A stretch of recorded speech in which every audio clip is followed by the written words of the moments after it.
بسم اللہ الرحمن الرحیم۔ السلام علیکم دوستو۔ حضرت ام سلمہ رضی اللہ تعالی عنہ اپنے شوہر ابو سلمہ رضی اللہ عنہ کی وفات کا واقعہ اس طرح بیان کرتی ہے کہ وفات کے وقت میرے شوہر کی آنکھیں کھلی تھیں جبکہ جسم میں حرکت نہ تھی اور نہ ہی بول سکتے تھے۔ کسی نے رسول اللہ صلی اللہ علیہ وآلہ وسلم کو میرے شوہر کی اس حالت کی خبر دی تو آپ صلی اللہ علیہ وآلہ وسلم ہمارے گھر تشریف لائے۔ جب نبی اکرم صلی اللہ علیہ وآلہ وسلم میرے شوہر کے پاس آئے تو انہوں نے دیکھا کہ میرے شوہر کی آنکھیں کھلی ہے، تو انہوں نے اپنے ہاتھ مبارک سے آنکھوں کو بند کرتے ہوئے فرمایا کہ جب موت کا فرشتہ انسان کی روح قبض کرتا ہے تو مرنے والے کی آنکھوں کی روشنی بھی روح کے ساتھ چلی جاتی ہے۔ جب نبی اکرم صلی اللہ علیہ وآلہ وسلم کے منہ سے یہ الفاظ نکلے تو گھر والوں نے رونا شروع کر دیا کہ ابو سلمہ رضی اللہ تعالی عنہ اب اس دنیا میں نہیں رہے۔ آپ صلی اللہ علیہ وآلہ وسلم نے فرمایا کہ مرنے والے کو ہمیشہ اچھے الفاظ میں یاد کیا کرو، کیونکہ اس وقت فرشتے پاس ہوتے ہیں۔ میت کے ارد گرد بیٹھے ہوئے لوگ جو باتیں کرتے ہیں، فرشتے ان کی باتوں پر آمین کہتے ہیں۔ پھر نبی اکرم صلی اللہ علیہ وآلہ وسلم اللہ تعالیٰ سے دعا کی، اے اللہ، ابو سلمہ رضی اللہ تعالیٰ عنہ کو قبر کے عذاب سے معاف فرما اور اس کو اپنے خاص بندوں میں شامل کر لے جن پر تیرا خاص کرم ہے۔ اس کے قبر میں اپنی رحمت فرما اور نور سے مالا مال کر دے۔ نبی اکرم صلی اللہ علیہ وآلہ وسلم کی اس دعا سے ثابت ہوتا ہے کہ جب مسلمان وصال کر جاتا ہے تو اللہ تعالیٰ مسلمان کی قبر میں نور اور رحمت عطا کر دیتا ہے، اور جب ایک غیر مسلم مر جاتا ہے تو اللہ تعالیٰ اس کی قبر کو تنگ اور عذاب سے بھر دیتا ہے۔ اس دنیا سے پردہ کرنے کے بعد انسان کے لیے سب سے خطرناک پہلی منزل قبر ہے۔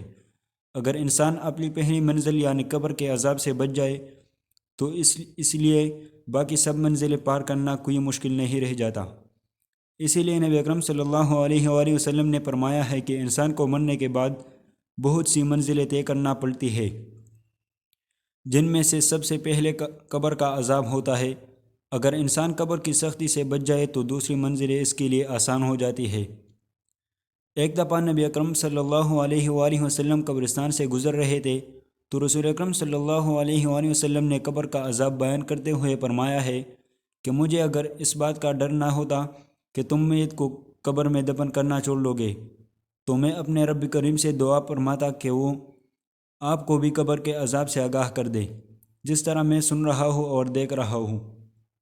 آپ صلی اللہ علیہ وسلم جب صحابہ رضی اللہ تعالی عنہم کو قبر کے عذاب سے آگاہ کرتے تو سب کے رونگٹے کھڑے ہو جاتے تھے۔ حضرت محمد صلی اللہ علیہ وسلم کا فرمان ہے کہ مرنے کے بعد قبر انسان کی پہلی سیڑھی ہے۔ جس بندے کی یہ منزل آسان ہو گئی تو باقی سب منزلیں اس کے لیے آسان کر دی جائے گی۔ جس نے اس منزل سے آسانی حاصل نہ کی تو اس کے لیے دوسری منزلیں عبور کرنا بہت ہی مشکل ہو جائے گی۔ حضرت محمد صلی اللہ علیہ وسلم نے فرمایا کہ میں نے آج تک قبر سے سخت ترین منظر کبھی نہیں دیکھا۔ نبی اکرم صلی اللہ علیہ وسلم کا فرمان ہے کہ میت کو جب قبر میں داخل کر کے گھر کی طرف لوٹتے ہیں تو میت لوگوں کی چلنے کی آواز کو اچھی طرح سن رہی ہوتی ہے۔ اگر مرنے والا سچا مسلمان ہے تو نماز اس کے سر کی طرف، روزہ اس کی دائیں ہاتھ، زکوٰۃ اس کے بائیں ہاتھ اور دوسرے جتنے بھی اس کے نیک اعمال ہے تو وہ اس کے پاؤں کی طرف آ جاتے ہیں۔ جب بھی قبر کا عذاب اس کے پاس آتا ہے تو نماز، روزہ، حج، زکوٰۃ، صدقہ و خیرات اور اس کے نیک نامہ اعمال اس کی حفاظت کرتے ہیں۔ پھر اس سے کہا جاتا ہے کہ بیٹھ جاؤ، چنانچہ وہ بیٹھ جاتا ہے اور اس کو سورج ایسے دکھائی دیتا ہے جیسے غروب ہونے کو ہے۔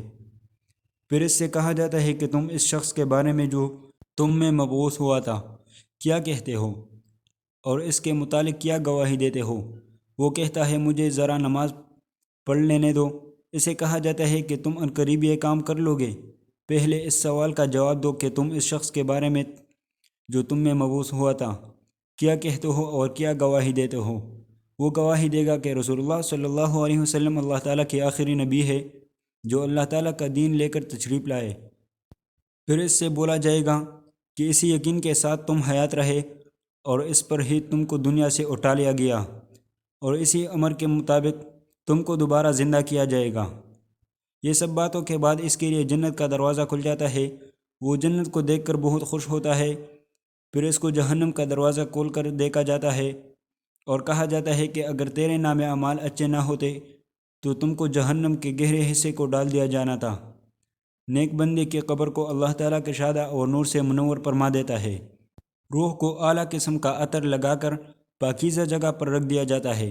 غیر مسلم کے بارے میں یہ فرمان ہے کہ جب قبر کا عذاب اس کے جسم کے پاس آتا ہے تو ان کے ارد گرد کوئی بھی نیک اعمال نہیں ہوتا جو اس کی حفاظت کر سکے۔ پھر اس کافر کو حکم دیا جاتا ہے کہ یہاں پر بیٹھ جاؤ، تو وہ ڈرتا ڈرتا بیٹھ جاتا ہے۔ تو اس کو آخر نبی صلی اللہ علیہ وسلم کے بارے پوچھا جائے گا تو وہ کچھ نہیں بتا سکے گا کہ یہ کون ہے۔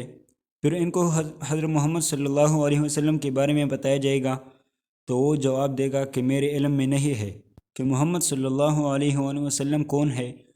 پھر اس کو فرمایا جائے گا کہ تو دنیا میں غیر مسلم تھا، غیر مسلم مرا اور غیر مسلم ہی دوبارہ زندہ ہوگا۔ پھر اس کو جنت کا دروازہ کھول کر دکھایا جاتا ہے اور کہا جاتا ہے کہ اگر تیرے نام اعمال نیک ہوتے تو تجھ کو ہمیشہ کے لیے جنت میں گھر مل جانا تھا۔ پھر اس کو وہاں سے جہنم میں لے جایا جائے گا اور کہا جائے گا کہ تو نے ہمیشہ ہی گناہوں کو پسند کیا، اس لیے تیرا ٹھکانہ یہ جہنم ہے۔ وہ جہنم کو دیکھ کر حیران ہوگا اور کہے گا کاش میرا بھی نام اعمال نیک ہوتا اور مجھے جنت میں داخل کر دیا جاتا۔ پھر اللہ تعالیٰ اس کی قبر کی چاروں اطراف کو آپس میں ملا دے گا کہ اس کی پسلیاں ریزہ ریزہ ہو جائے گی۔ اللہ تعالیٰ کا فرمان ہے کہ جو بندہ میرے بتائے ہوئے کاموں پر عمل نہیں کرے گا تو میں اس کے لیے قبر کو تنگ کر دوں گا۔ حضرت ابن عمر سے روایت ہے کہ رسول اللہ صلی اللہ علیہ وآلہ وسلم نے ارشاد فرمایا، جب انسان کا انتقال ہو جاتا ہے تو اس پر صبح و شام اس کا ٹھکانہ پیش کیا جاتا ہے۔ اگر وہ اہل جنت میں سے ہے تو جنت والوں کا مقام، اور اگر اہل جہنم میں سے ہے تو جہنم والوں کا مقام اس کو دکھایا جاتا ہے۔ پھر کہا جاتا ہے کہ یہ تیرا ٹھکانہ ہے، یہاں تک کہ اللہ تجھ کو قیامت کے دن اٹھائے گا۔ اسی طرح حضرت عائشہ رضی اللہ عنہا سے روایت ہے کہ ایک یہودی عورت ان کے پاس آئی اور اس نے عذاب قبر کا ذکر کرتے ہوئے حضرت عائشہ رضی اللہ عنہا کو دعا دی، اللہ تعالیٰ آپ کو عذاب قبر سے بچائے۔ حضرت عائشہ رضی اللہ عنہا نے رسول اللہ صلی اللہ علیہ وآلہ وسلم سے اس بات کا سوال کیا کہ کیا واقعی عذاب قبر ہوتا ہے؟ تو رسول اللہ صلی اللہ علیہ وآلہ وسلم نے فرمایا جی ہاں، عذاب قبر حق ہے۔ حضرت عائشہ رضی اللہ عنہ فرماتی ہے کہ اس کے بعد میں نے رسول اللہ صلی اللہ علیہ وسلم کو ہمیشہ دیکھا کہ ہر نماز میں عذاب قبر سے پناہ مانگتے تھے۔ حضرت سیدنا قتادہ رحمۃ اللہ علیہ فرماتے ہیں کہ عذاب قبر کے 3 حصے ہیں، 1/3 عذاب پیشاب سے نہ بچنے کے سبب، 1/3 غیبت کے سبب اور 1/3 چغل خوری کے سبب ہوتا ہے۔ اللہ پاک ہمیں قبر کی سختیوں اور عذاب سے محفوظ رکھے، ہمیں قبر میں نبی محترم حضرت محمد صلی اللہ علیہ وآلہ وسلم کی پہچان نصیب فرمائے۔ دوستو اگر ویڈیو اچھی لگے ہو تو لائک کریں اور چینل کو سبسکرائب کریں۔ نیکسٹ ویڈیو کے لیے السلام علیکم ورحمۃ اللہ وبرکاتہ۔